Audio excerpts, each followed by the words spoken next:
ইনসানিয়া রিলিফের অর্থায়নে কৃত্রিম পা সংযোজন কার্যক্রম। রিপোর্ট শাহজালাল ভূঁইয়া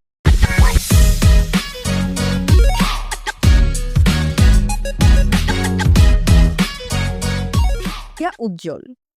ইনসানিয়া রিলিফের অর্থায়নে কৃত্রিম পা সংযোজন কার্যক্রম উপকৃত 7 জন অসহায় আন্তর্জাতিক মানবিক সংস্থা ইনসানিয়া রিলিফ শিকাগো যুক্তরাষ্ট্রের আর্থিক সহায়তায় ইজি লাইফ ফর বাংলাদেশের উদ্যোগে পা হারানো 7 জন অসহায় মানুষের জন্য কৃত্রিম পা সংযোজন কার্যক্রম অনুষ্ঠিত হয়েছে।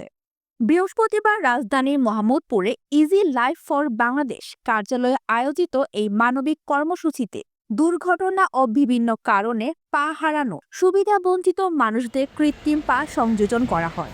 এই উদ্যোগের মাধ্যমে দীর্ঘদিনের শারীরিক প্রতিবন্ধকতা কাটিয়ে তার স্বাভাবিক জীবনে ফিরে যাওয়ার নতুন আশার আলো দেখছেন।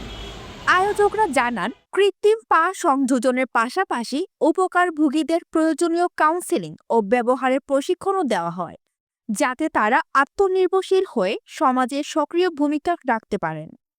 এই কর্মসূচির লক্ষ্য হল প্রতিবন্ধী মানুষের জীবনমান উন্নয়ন এবং তাদের আত্মবিশ্বাস ফিরিয়ে আনা। ভবিষ্যতেও এমন মানবিক উদ্যোগ অব্যাহত থাকবে। সমাজে মানবিকতা ও সহমর্মিতার বার্তা ছড়িয়ে দিতে এমন উদ্যোগকে স্বাগত জানিয়েছেন স্থানীয় বাসিন্দারা।